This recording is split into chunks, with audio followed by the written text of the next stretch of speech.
네, 어느 날 하나님께서 두 천사를 땅에 보내셨습니다. 보내시면서 바구니를 각각 하나씩 줬는데 한 천사에게는 기도의 바구니들을 주었고, 그리고 한 천사에게는 감사의 바구니들을 주었다고 합니다. 며칠이 지난 후에 그 천사들이 하나님 앞에 다시 올라왔는데, 기도의 바구니들은 차고차고 또 넘치고 너무 많고 그랬다고 합니다. 감사의 이 바구니들은 그게 차지가 않았다고 합니다. 여러분, 오늘 하나님께서 두 천사를 만약 여러분들에게 보내신다면 어떤 결과가 있을까요? 여러분들에게 뭐 다른 변화가 있을까요? 기도 중요합니다. 저는 기도에 대해서도 말씀을 또 연초에 많이 드렸고요. 또 기도를 많이 해야 합니다. 전능하신 하나님, 모든 것의 주인이신 하나님께 기도해야죠. 또 기도하면 하나님이 주십니다. 제가 말씀드리고 싶은 것은 감사 없는 기도는 잘못된 영적인 상태와 상황을 나타내고 있다는 것입니다. 감사 없는 기도, 감사 없는 신앙생활은 극히 무의미하다라고 하는 것입니다. 10명의 나병 환자가 있었습니다. 요즘은 나병에 대해서 잘 모르지만 또 요즘 젊은이들은 어린 청년들은 못 볼 수도 있지만 옛날에 40-50년 전만 해도 나병 환자들을 쉽게 볼 수 있었고 또 50년 전만 해도 이 전염이 되기 때문에 격리되어서 살 수밖에 없는 이러한 상황입니다. 이 10명의 그러니까 나병 환자들은 정말 인생의 쓰디쓴 쓴맛을 다 맛본 사람들이죠. 인생의 바닥을 경험하고 그리고 절망을 경험한 사람들이라고 할 수가 있습니다. 소망을 다 잃어버린 사람들. 내가 뭐 잘못한 게 있나요? 뭐 잘못한 게 있어서 병에 들었나요? 나병에 걸렸나요? 그렇지 않죠. 나병에 걸린 것만도 억울한데 사랑하는 가족과 부모와 형제들과 떨어져 격리되어서 외딴 곳에 살아야만 했던 것입니다. 희망이 없죠. 나은 사람도 본 적이 없고요. 평생 이렇게 살아야만 되나라는 생각을 했지만 이들에게 새로운 희망의 소식이 들려왔습니다. 그래서 바로 갈릴리 유대 땅에서 예수라고 하는 분이 모든 병자들을 고치신다는, 어떤 병이든 고치신다는 얘기를 듣게 되었습니다. 그래서 마음속으로 생각하기를 나도 고침받을 수 있을까? 라는 희망을 갖고 있었는데 마침 그들이 살고 있는 곳에 예수님이 지나가시게 되었다는 얘기입니다. 그 예수님을 본 그들은 멀리 서서 큰 소리로 예수 선생님이여 우리를 불쌍히 여겨주세요 라고 간절히 외쳤습니다. 그러자 예수님께서 가서 너희들의 몸을 제사장들에게 보이라 이렇게 말씀하셨습니다. 이 예수님의 말씀을 듣고 제사장들에게 이 10명이 갑니다. 이들의 병이 나은 게 아닙니다. 아직도 여기저기서 고름이 흐르고 그리고 냄새가 나고 추하고 더럽습니다. 근데 그 몸을 가지고 간 것도 대단히 중요하죠. 대단하죠. 근데 그 가다가 10명의 나병 환자들이 깨끗함을 받았던 것입니다. 그런데 그들 가운데 사마리아 사람 한 사람만 예수님께 돌아와서 사례를 하고 감사를 드렸다는 이런 이야기입니다. 오늘 맥주 감사주일도 아니고 오늘 추수 감사주일도 아닌데 왜 감사에 대한 이야기를 하느냐 이렇게 생각하시는 분들이 있을 것입니다. 성경은 범사에 감사라고 말씀합니다. 감사절만 감사하면 뭐 하겠습니까? 제가 그래서 생각하는 가운데 연초 아직도 1월인데요. 또 구정이 지나지 않은 이때에 다시 한번 감사에 대한 메시지가 우리에게 필요한 시대가 되었다. 그런 시기라고 생각을 합니다. 그래서 다시 한번 감사의 옷을 입고 한 해를 시작하는 것이 우리들이 성도님들에게 필요하다라고 하는 마음이 들었습니다. 오늘 본문의 말씀을 통해서 여러 가지 감사의 메시지가 교훈이 있습니다. 그 가운데 하나는 감사는 쉽지 않다는 것입니다. 감사는 쉽지 않아요. 감사는 어렵습니다. 만일 어떤 사람이 죽을 병에 걸려서 주님 때문에 살게 되었습니다. 그러면 생각하기를 내가 주님을 위해서 내가 평생을 살아야 되겠다 라고 마음을 먹습니다. 또 그렇게 이행하는 분도 계시지만 전부 다는 아닙니다.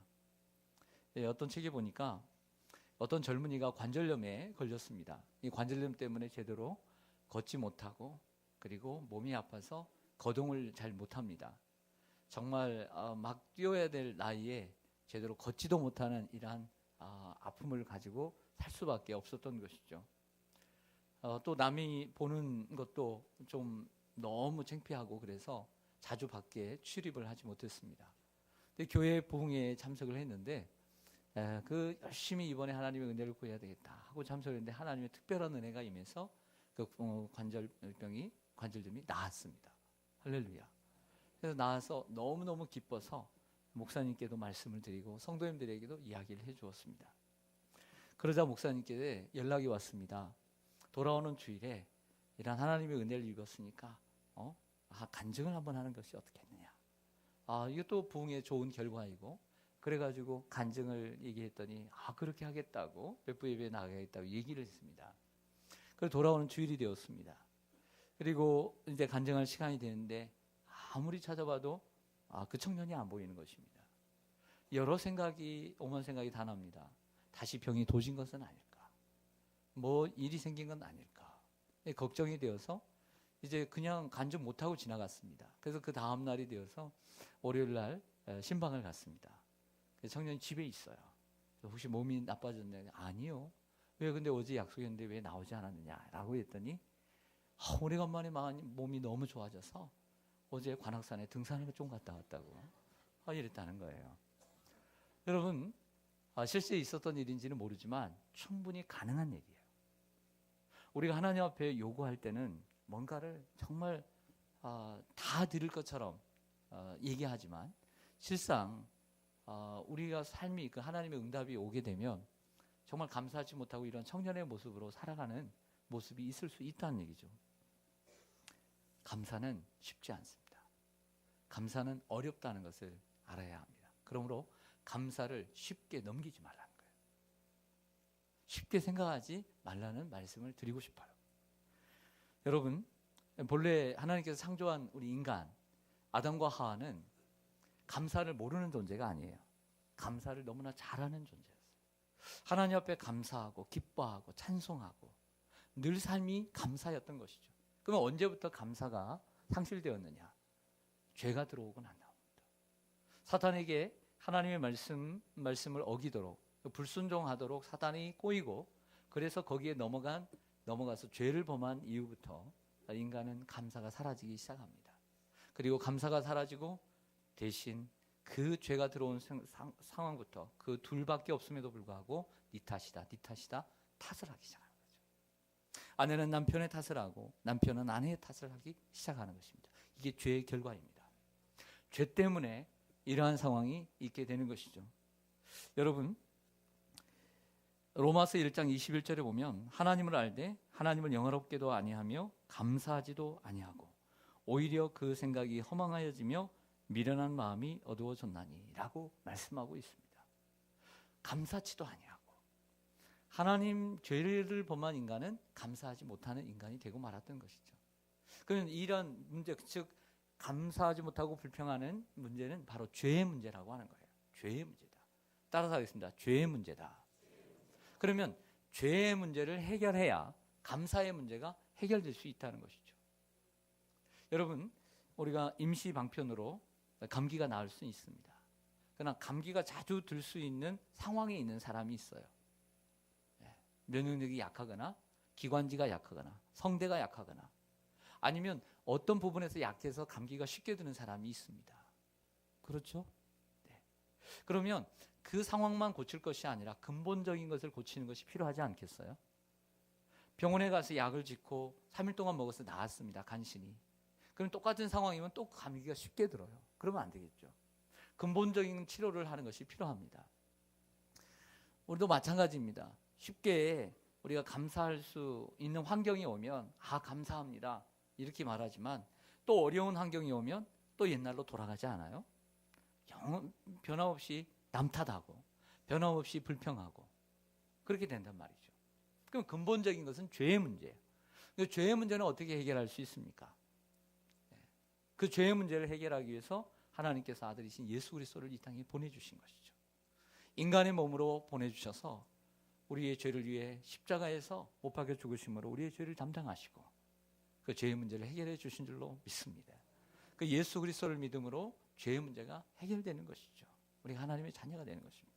하지만 제 경험상, 저 개인적인 경험상으로 봐도 예수를 믿었다고 해서 하루아침에 죄의 문제는 해결될 수 있지만 감사의 문제는 해결되지 않더라고요. 이상하죠? 죄 때문에 원망과 불평이 왔습니다. 비교, 갈등이 왔습니다. 그렇다고 한다면 죄의 문제가 해결되면 해결돼야 되는데 그렇지 않더라는 것이죠. 여러분들은 어떠셨습니까? 여러분들은 예수를 믿고 난 다음에 지금까지 몇십 년 동안, 몇 년 동안 여러분들의 삶은 정말 감사가 넘치는 삶이었습니까? 그리고 지금은 어떠합니까? 진실하게 한번, 솔직하게 한번 자신에게 물어보십시오. 그러면 무엇 때문에 이러한 감사의 문제가 해결되지 못하는가? 여러 가지가 있습니다. 첫 번째는 욕심 때문입니다. 사람의 욕심에 끝이 없다는 말을 합니다.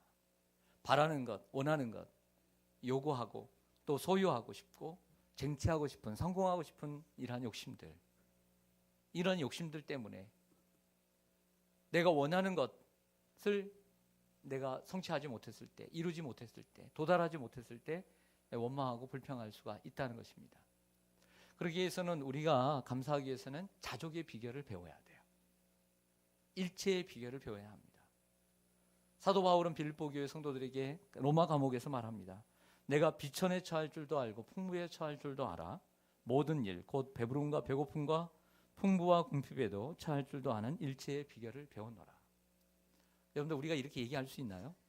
한번 우리 성가대원 여러분들, 나는 배고픔과 배부름과 풍부와 그리고 가난에도 나는 일체의 비결을 배웠다, 이렇게 당당하게 얘기할 수 있어요? 사도 바울의 지경까지 올라가셨습니까? 네? 여러분들은 어떠세요? 이 구절을 여러분들이 정말 얘기할 수 있나요? 몇 분 계시겠죠? 그런 분들은 참 일체의 비결, 자족의 비결을 배운 분들이에요. 나는 일체의 비결을 배웠노라. 야, 이게 누가 할 수 있는 고백일까요?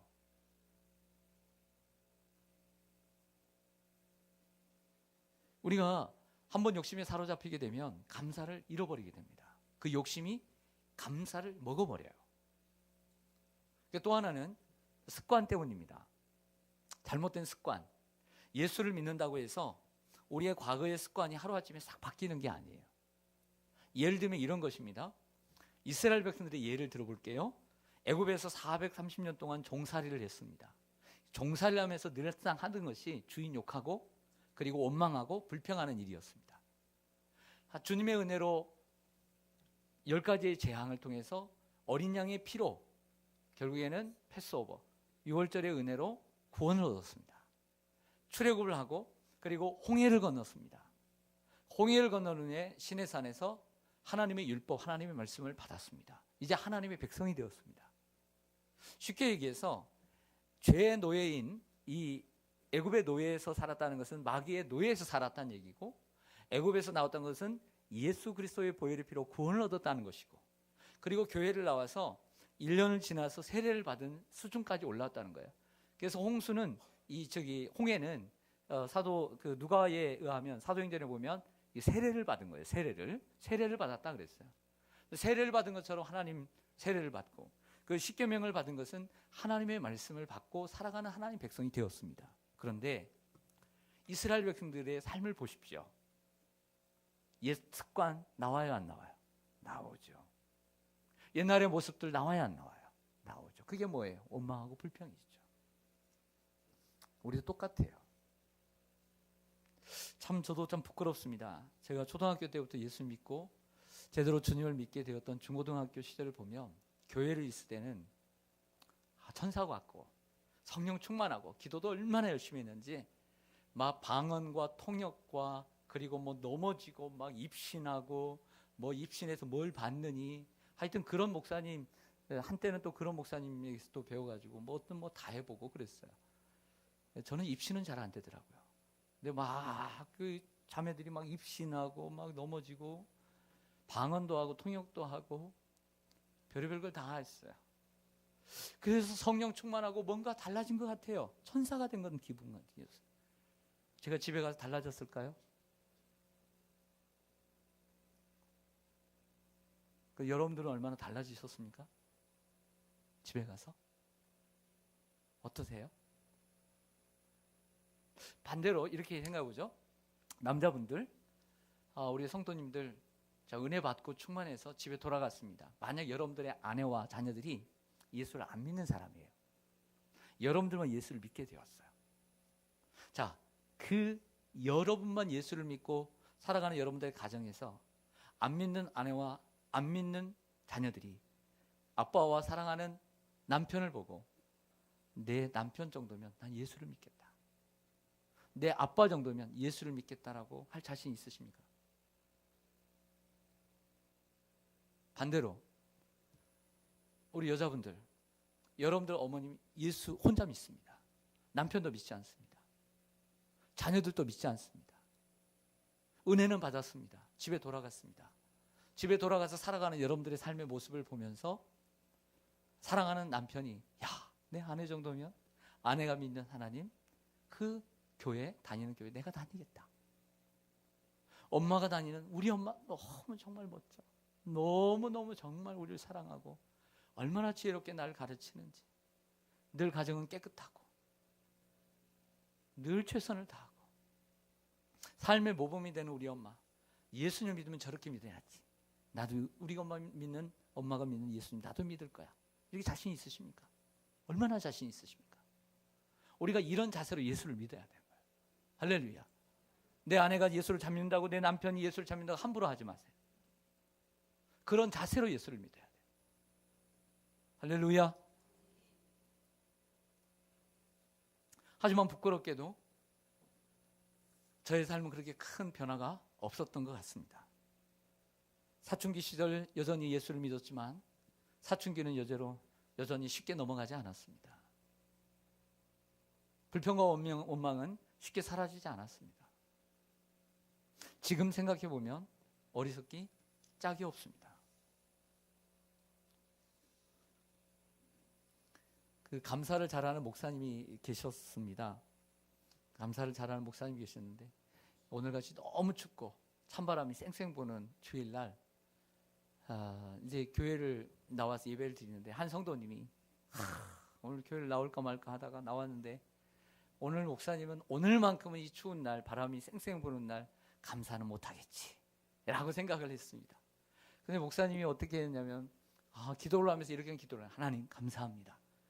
1년 365일이 그리고 52주가 오늘 같지 않음을 감사합니다. 감사하더라는 거예요. 그래도 감사하는 그대로 감사. 여러분들 오늘같이 추운 날, 이번 주처럼 추운 날 7년 만에 춥다고 하는데 항상 춥지는 않아요. 할렐루야. 예. 어느 동네에 가난하고 연로하신 한 집사님이 옛날 얘기 같은데 이제 하나님 앞에 예배를 드리고 갔는데 드릴 돈이 없어서, 헌금이 없어서 동태 5마리를 머리에 이고 책보에 싸가지고 이제 갑니다. 그런데 강도를 만났어요. 강도를 만나서 이 머리를 맞고 쓰러졌습니다. 그리고 들고 있던 가방을 빼앗겼습니다. 정신을 잃었습니다. 병원에 입원을 하게 되었죠. 그런데 서울 그리고 객지에서 이 소식을 들은 자녀들이, 예수를 믿지 않는 자녀들이 쫓아왔습니다. 그 소식을 듣고 난 다음에 무슨 생각을 했을까요? 예수 안 믿는 사람들이. 뻔하죠. 네. 어떻게 우리 엄마처럼 하나님을 잘 믿는 사람을 하나님이 버려줄 수 있을까? 이렇게 강도를 만나게 할 수 있을까? 이렇게 버려줄 수 있는 건가? 다시 깨어나기만 하면 교회를 보낸다 안 보낸다? 안 보내죠. 그게 예수 안 믿는 사람들의 생각이고 모습이에요. 뭔가 예수 믿는 사람들이 뭔가 어려운 일만 있으면 어떻게든지 그 꼬투리 잡아가지고 얘기하려고 하는 사람이 예수 안 믿는 사람들이죠. 며칠 만에 정신이 들었습니다.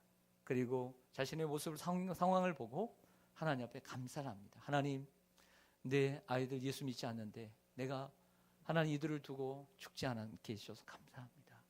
이들을 전도하게 해 주시옵소서. 감사를 했습니다. 그리고 나 대신 이 머리에 있는 하나님 앞에 드리려고 있는 이 동태가 나 대신 맞아줘서 감사합니다. 네, 이는 하나님께서 보내주신 천사입니다. 감사를 하더라는 거예요. 감사는 습관이에요. 예수를 잘 믿는다고 성경을 많이 공부하고 성경을 많이 읽고 기도를 많이 하고 교회에 열심히 봉사하고 그런다고 절대 감사가 많은 게 아니에요. 감사는 습관이에요. 잘못된 감사하지 않는 습관을 고치는 훈련과 피나는 노력이 우리에게 필요한 것입니다. 감사의 훈련이 필요한 거예요. 예수를 믿는 우리도 강도를 만날 수 있고 도둑을 만날 수 있습니다. 예수를 믿는 우리도 교통사고를 당할 수 있고 병에 걸릴 수 있는 것이죠. 예수 믿는 사람은 모든 것을 우리가 감사로 받아들일 수 있어야 될 줄로 믿습니다. 하나님을 사랑하는 자, 곧 그 뜻대로 부르심을 입은 자들에게는 모든 것이 합력하여 선을 이루느니라. 부귀와 영화, 승진과 행운 때문에 감사하는 것은 누구나 할 수 있는 감사입니다. 그러나 성도는 낙심과 좌절, 불행과 고통으로 보이는 사건 앞에서도 감사할 수 있어야 합니다. 이것이 신앙이며 이것이 소망이며 이것이 경건인 것입니다. 또 하나 오늘 본문을 통해서 우리가 알 수 있는 감사의 교훈은 감사는 너무나도 중요하다. 따라서 하겠습니다. 감사는 너무나도 중요하다. 왜 중요하냐면 그 한 명이 그 사마리아 사람이 이게 돌아오잖아요. 그리고 경배를 드릴 때 감사를 드릴 때 예수님의 말씀을 통해서 예수님의 속마음을 헤아리게 되면 감사가 중요하다는 것을 알게 됩니다. 자, 오늘 17절부터 19절까지를 보겠습니다. 예수께서 대답하여 이르시되 10사람이 다 깨끗함을 받지 아니하였느냐? 그 9은 어디 있느냐? 이 이방인 외에는 하나님께 영광을 돌리러 돌아온 자가 없느냐? 하시고 그에게 이르시되 일어나 가라, 내 믿음이 너를 구원하였느니라. 아멘. 그 9은 어디 있느냐? 찾으시는 거죠. 예수님은 10명이 다 돌아올 줄 알았다는 거예요. 당연히 돌아와야만 하고요. 당연히 감사해야만 하고요. 하나님 앞에 영광 올려 드려야만 했던 것이죠. 예수님 섭섭하십니다. 서운해하시고 놀라십니다. 당연히 감사드려야 될 사람들이 오지 않았습니다. 주님은 오늘도 감사하는 자를 찾으십니다. 오늘도 감사하러 주님께 올라오는 자들을 주님은 찾으시는 줄로 믿습니다. 우리는 주님을 놀래키지 말아야 합니다. 우리 여러분들 살아가면서 놀라는 일들이 있죠.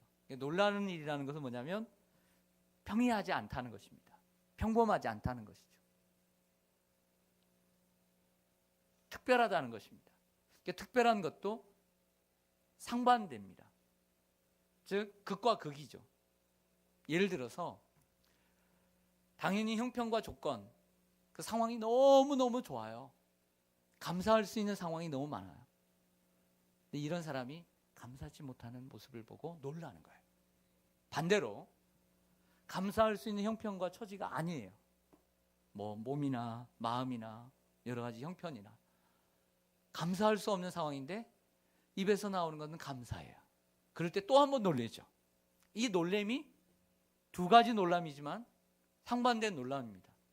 9명의 유대인들에게는 오지 않아서 놀라고, 한 명의 사마리아인에게는 사마리아인이 와서 감사하는 것을 보고 또 놀라고, 이런 놀람인 것이죠. 우리가 주님을 자주는 놀래키지 말아야 합니다. 귀하게 놀래키려면 좋은 쪽으로, 긍정적으로 놀래켜야 돼요. 할렐루야. 근데 여러분, 우리는 주님을 원래 어떻게 놀래킬까요? 혹시 9명의 유대인들처럼 오늘 주님께 놀래키지는 않고 있나요? 목회를 하는 분들이라고 한다면 저와 똑같은 생각이라고 생각합니다. 그건 뭐냐면 놀라는 일들이 가끔씩 있다는 거죠. 어떤 분들은 정말 감사해야 되는데 그렇지 못한 분이 있고, 어떤 분들은 정말 감사하지 않아도 될 것 같아요. 그런데 그런 분들이 감사하는 거죠. 저는 이처럼 그런 형편이 아님에도 불구하고 감사하는 분들을 너무 많이 봐요. 우리 권사님들, 집사님들, 성도님들 보면서 저는 감동을 많이 받아요. 제가 도리어 배우죠. 무엇이 저처럼 감사하게 할까? 지난주에 그 주간에 우리 교회에서 3.1 클럽을 했잖아요. 한국 어린이 전도협회 서울 지부하고 해서 100명이 좀 넘게 훈련을 받고 총 스태프들과 함께 117명이 3박 4일 동안 여기서 먹고 자면서 훈련을 했습니다. 저희 교회가 다 제공을 하고 또 식사 10끼를 이렇게 여전도회에서 열심히 섬겨주셨어요. 참 감사한 것은 많이 다니는 분들의 얘기 들으면 이렇게 잘해주는 곳이 정말 없었다고, 너무 고맙다고 그런 얘기를 들었습니다. 다 잘해주겠죠. 그런데 이처럼 그분들에게 좋은 인상을 심어준 것을 참 기쁘게 생각하고 그만큼 우리 성도님들께서 기쁘게 섬겨주셨다라고 하는 생각이 듭니다. 그런데 한 3일째 되는 날 저희 노예에 같은 노예 목사님이 계신 거예요. 인사를 하시더라고요. 그래서 저는 깜짝 놀라가지고 잠바를 입고 계시길래 안녕하세요 그랬더니 아내하고 세 자녀 5식구가 다 참석을 하셨다는 거예요. 와, 대단하더라고요. 그래서 저희 노예 목사님이니까 식사하시고 잠깐 오시라고 그래서 한 20, 30분 얘기를 나눴습니다. 한참 얘기를 나눴는데 성남의 그 외곽에 있는 조그만한 교회에서 개척을 해서 한 10년 동안 목회를 하시는 것 같은데, 근데 제가 느낀 건 뭐냐면 교세도 저희들 10분의 1밖에 안 되고요. 형편과 그 처지를 보면 정말 열악합니다. 근데 그렇게 열악함에도 불구하고 그렇게 감사가 얼마나 많은지, 뭐 저렇게 감사가 많을까? 그래서 제가 어떤 생각까지 했냐면 감사를 세고 싶었어요. 몇 번이나 할까? 와, 뭐가 저렇게 저 목사님에게 감사가 넘치게 하실까? 이런 생각이 들었습니다. 여러분들은 어떤 분들입니까? 여러분들은 어떤 누군가와 대화를 할 때 어떤 분들입니까? 그리고 난 다음에 그 세 자녀에게 여기 우리 노예 목사님이라고 인사를 시켜주겠다고 얘기를 해서 그러냐고. 그러면 우리 올라가서 한번 애들을 보자고. 그래서 올라갔더니 흩어져 있는 시간이에요. 그래서 저는 찾다가 내려오고요. 근데 조금 후에 이제 그 3명의 자녀들을 데리고 오신 거예요. 그래서 문 밖에서 인사를 하러 왔다고. 그래서 들어오랬더니 그 큰애는 올해 이제 고등학교를 졸업하는 20살짜리 여자애고요. 둘째는 고등학교 2학년 올라가는 남자애. 그리고 셋째는 이제 초등학교 4학년 올라가는 여자애. 이렇게 와서 인사를 하는데 얼마나 밝은지.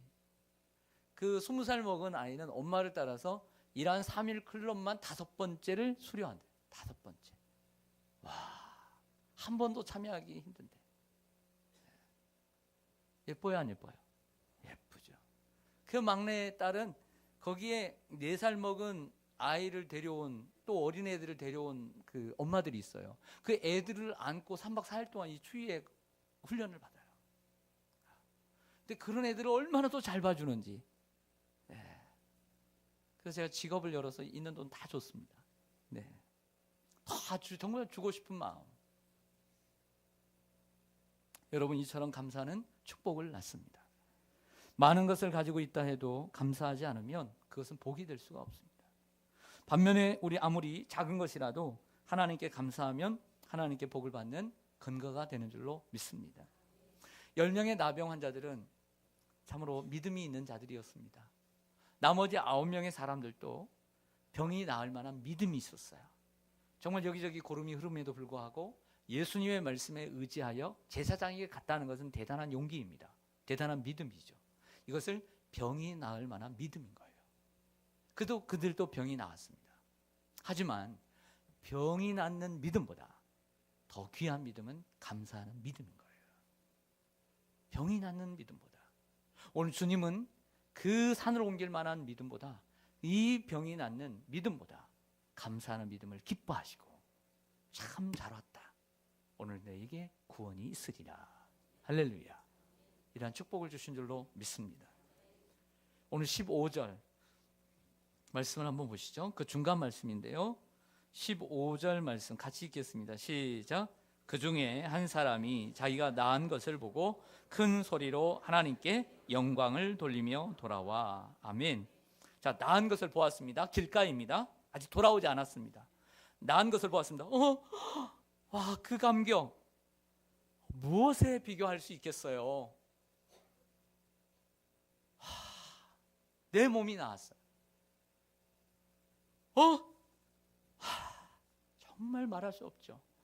그걸 보고 큰 소리로 그 자리에서 하나님께 영광을 돌렸다는 얘기예요. 예수님께 돌아오기 전에. 자, 우리는 이 말씀 속에서 하나 우리가 깨달을 수 있는 것은 감사의 능력이에요. 따라가겠습니다. 감사에는 능력이 따라온다.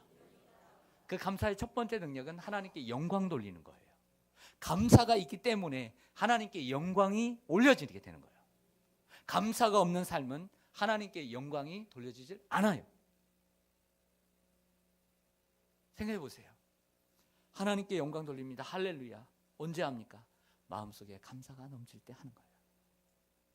어려워도 감사가 넘치고 기뻐도 감사가 넘치는 거예요. 우리가 어떤 환경에 처하든지 하나님께 감사하는 것은 하나님께 영광을 돌리는 것입니다. 감사는 자기를 부인하고 하나님을 시인하는 것이고, 감사는 나의 노력이 아닌 하나님의 은혜임을 고백하는 행위입니다. 결국 감사는 겸손입니다. 감사는 하나님을 하나님으로 인정하는 행위이며, 감사치 않는 것은 자신도 모르는 사이에 자기가 하나님이 되어 있고 하나님의 자리에 있는 것입니다. 그러므로 감사는 겸손에서 나오는 거예요. 16절 말씀을 보겠습니다. 또 하나의 능력은, 감사의 능력은 16절에 나옵니다. 시작. 예수의 발 아래에 엎드려 감사하니 그는 사마리아 사람이라. 아멘. 이제 돌아왔습니다. 예수님을 다시 만났습니다. 예수님이 거기 계실까? 말씀하신 곳에 거기 계실까? 안 계시면 어떻게 하지? 그러나 마침 예수님을 만났습니다. 이 사마리아 사람은 주님 앞에 엎드렸습니다. 엎드렸다라고 하는 것이 예배입니다. 엎드려서 예를 취하는 것이죠. 절하면서 예를 취하는 것이 예배입니다. 오늘 이는 예배를 드리고 있는 것입니다. 주님 앞에 가까이 나아가 그 주님의 얼굴을 보고 만나고 엎드렸습니다. 여러분, 감사는 우리로 하여금 예배의 자리로 인도하는 줄로 믿습니다. 오늘 예배를 드리러 왔습니다. 추운 날씨에 얼마나 힘드셨습니까? 정말 춥죠.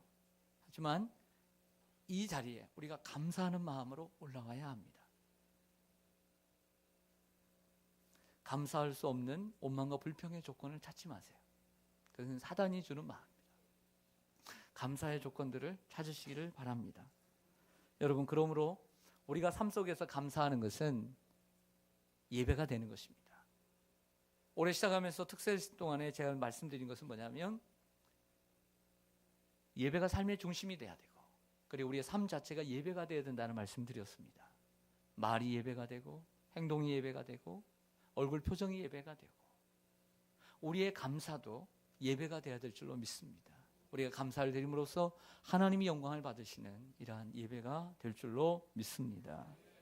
여러분, 한번 생각해 보세요. 어제 저희 장인어른이 생신이었습니다. 그래서 하남에 올라오셨다고 해서 설교를 빨리 마치고 5시에 출발해서 11시 넘어서 왔는데, 자녀들이 용돈을 모아서 용돈을 드렸습니다. 그리고 선물을 준비한 분들 선물을 드렸습니다. 여러분들도 부모님에게 선물을 드릴 때 그냥 생신이니까 당연히 10만 원씩 걷자 드리자, 20만 원씩 걷자 드리자, 이번에 100만 원을 딱 드리자, 이렇게 드릴 수 있겠죠. 근데 감사하는 마음 없이 그냥 생색내거나 혹은 그냥 형식적으로 드린다면, 또 그것을 부모님이 아신다면 얼마나 마음이 섭섭하시겠어요. 근데 전지전능하신 하나님께서 우리의 마음을 모르실 리가 없는 거죠. 오늘 어떠한 자리로 하나님 앞에 예배를 드리고 얼마나 진정한 감사를 드리는지 하나님은 아시고 계시지 않을까요? 또 하나는, 감사의 능력은 우리의 관계를 회복시켜 주시고 우리의 삶의 행복을 낳게 하십니다. 할렐루야. 생각해 보세요. 감사는 관계에 지대한 어떤 영향을 미칩니다. 선 영향을 미치기도 하고 악 영향을 끼치기도 합니다. 집에 돌아가서 원망과 불평해 보세요. 여러분들 집에 행복이 쌓여질까요? 그러나 감사해 보세요. 행복이 오게 됩니다. 관계에도요. 서로 때로는 섭섭한 일이 있고 서운한 일이 있을지라도 그것을 생각하기보다는 그 사람이 나에게, 그분이 나에게 주는 놀라운 감사의 영역들을 생각하고, 때로는 서운하고 섭섭한 부분이 있어도 감사할 수 있어야 합니다. 관계를 쌓는 것은 많은 시간과 노력이 필요합니다. 그러나 감사를 허무는 것은 한 방이면 끝나는 것이죠. 감사는 관계 회복을 가져오는 것입니다. 그리고 그 속에서 행복은 찾아오는 것입니다. 여러분들의 가정에 이러한 감사의 관계가 있기를 원하고, 교회 안에서도 감사가 있기를 원합니다. 다시 말씀드리는 것은, 한 해를 시작하면서 다시 한번 감사의 옷을 입으시길 바랍니다. 예수를 믿고 목사가 되고 직분자가 되었다고 하루아침에, 아니 몇십 년 예수를 믿었다고 기도를 많이 한다고 성경을 많이 읽는다고 영향을 끼칠 수 있지만, 죄의 습관은, 원망과 불평의 습관은 쉽게 변하는 것이 아니다라는 말씀을 다시 한번 드립니다. 감사의 습관, 감사의 훈련은 철저한 훈련과 자기 부인을 통해서 이루어진다는 사실을 기억하시기를 바랍니다. 그래서 감사하는 한 해가 되기를 원하고요. 그리고 감사가 주는 그 축복을 누리게 되기를 원합니다. 그리고 감사의 능력을 여러분들이 경험하는 한 해가 되기를 주님의 이름으로 간절히 소망합니다. 우리 함께 기도하겠습니다.